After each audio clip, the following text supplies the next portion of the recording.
Assalamualaikum warahmatullahi wabarakatuh. Perkenalkan, nama saya Raudatul Zana. Saya dari 6A Perbankan Syariah di kelas Manajemen Resiko. Di sini saya akan membahas terkait video pembelajaran dengan judul Resiko Kredit pada Bank Syariah. Sebelum itu, di sini saya akan menjelaskan terkait penjelasan resiko kredit. Resiko kredit adalah kegagalan nasabah atau pihak lain terhadap bank atas kewajibannya. Jadi dia gagal membayar kewajibannya yang telah disepakati di awal oleh pihak terkait atau bank tersebut. Kemudian saya di sini akan menyebutkan terkait komponen yang ada di resiko kredit, yaitu yang pertama kewajiban, yang kedua counterparties, nasabah, debitur atau sekutu bisnis atau bisnis partner. Oke, di sini saya akan menyebutkan terkait dengan komponen tersebut, yang dimana kewajiban itu terdiri atas pokok pembiayaan atau pernyataan ataupun investasi, dan yang kedua itu adalah hasil return atau dalam bentuk margin, sewa, kupon maupun bagi hasil. Kemudian di sini juga ada counterparties, yang dimana yaitu ada negara, kemudian ada perusahaan atau bisnis, dan juga ada perorangan seperti properti maupun consumer.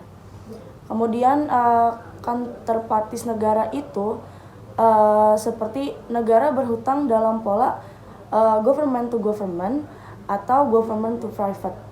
Kemudian instrumennya itu seperti surat berharga, yang dimana terdiri dari obligasi, sukuk, dan juga surat berharga syariah. Dan mata uangnya pun terdapat mata uang lokal atau rupiah, kemudian mata uang asing seperti US dollar atau selebihnya.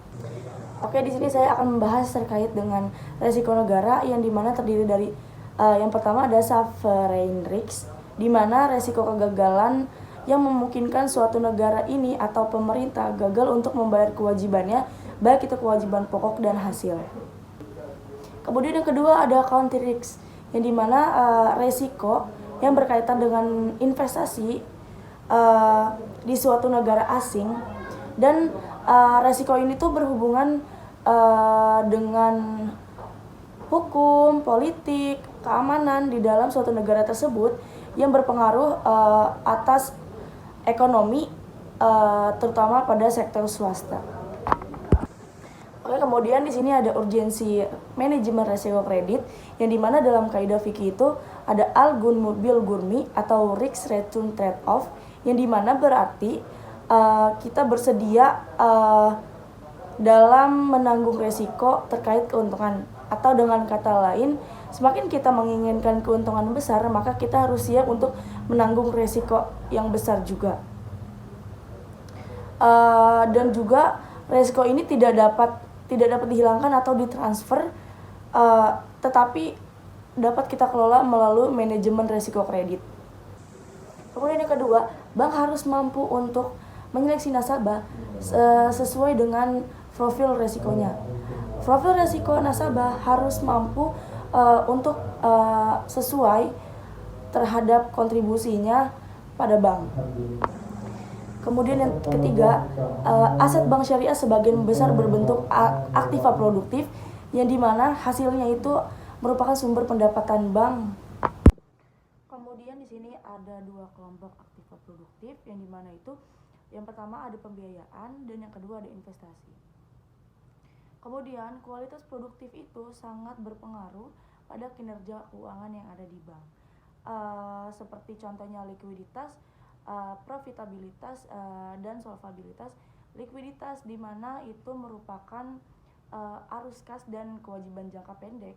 Kemudian profitabilitas itu keberhasilan atau kemampuan dalam menghasilkan laba, dan solvabilitas itu adalah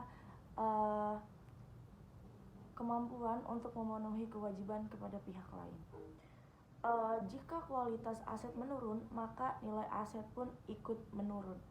Maka di sini bila terjadi pembiayaan bermasalah, maka diperkirakan pembayaran kewajiban atau cash flow akan berkurang, dan bank untuk mempertahankan nilainya itu harus membuat cadangan atau penyisihan kerugian yang diambil dari akun biaya. Kemudian di sini ada beberapa faktor pemicu dari resiko kredit. Yang pertama itu adalah dinamika kondisi eksternal atau pasar, yaitu systematic risk atau menurunkan kemampuan bayar debitur. Kemudian yang kedua ada penurunan nilai agunan yang dimana coverage rasio jaminan turun, dan yang ketiga ada ketidakjelasan data debitur. Terus juga granularity terkait UMKM, dan yang terakhir adalah kesalahan menentukan penyebab gagal bayar. Di mana di sini kondisi keuangan nasabah atau itikat baik debitur itu sangat buruk. Kemudian resiko kredit yang ada di bank syariah ini menggunakan akad murabahah dan akad salam, kemudian akad istisna, kemudian ada ijarah dan IMBT. Di sini kemudian ada pengukuran dan bobot resiko kredit yang dimana berdasarkan Basel II yang diadopsi oleh Bank Indonesia. Besaran bobot risiko kredit dibuat berdasarkan rating dari counterparty berdasarkan grade dari lembaga pemeringkat eksternal yang diakui oleh Bank Indonesia. Kemudian semakin tinggi rating, maka bobot akan semakin kecil, ATMR semakin kecil, kemudian kebutuhan modal semakin kecil. Kemudian terdapat kelemahan di mana jumlah counterparties atau perusahaan itu mempunyai rating grade sangat sedikit. Kemudian rating grade sangat penting untuk menentukan bobot risiko kredit dari penempatan pada surat berharga atau suku. Kemudian di sini ada contoh perhitungan ATMR yang dimana perhitungan ATMR resiko kredit bank syariah pada PT ABC, di mana ada akun aktiva dan ada ATMR. Aktiva ada aktiva produktif dan non produktif, seperti gambar yang di samping saya ini.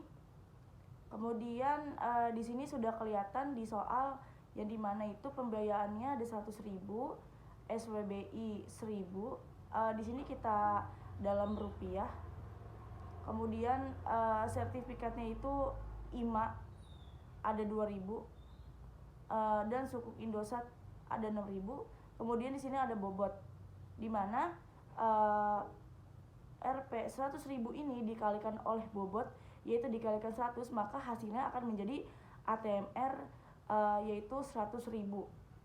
Kemudian jika kita sudah perhitungan semua, maka di sini kita totalkan ATMR-nya, di mana 100.000 ditambah 400 ditambah 1.200 kemudian ditambah 2.000, hasilnya adalah 103.600. Kemudian di sini ada perhitungan KAR resiko kredit bank syariah, yaitu di mana di sini modal kita tambahkan dulu, yaitu di mana di sini ada 10.000 ditambah 200 ditambah 100, dan hasilnya itu adalah 10.300. Kemudian ATMR yang tadi itu kan hasilnya 103.600. Nah, KAR ini adalah hasil pembagian dari total modal dibagi ATMR, yaitu 10.300 dibagi ATMR yang dimana itu berjumlah 103.600 dikali 100%, maka hasilnya adalah 9,94%. Sekian dari saya, kurang lebihnya mohon maaf bila ada salah kata atau salah ucap atau ada materi yang sekiranya kurang lengkap, mohon dimaafkan. Wassalamualaikum warahmatullahi wabarakatuh.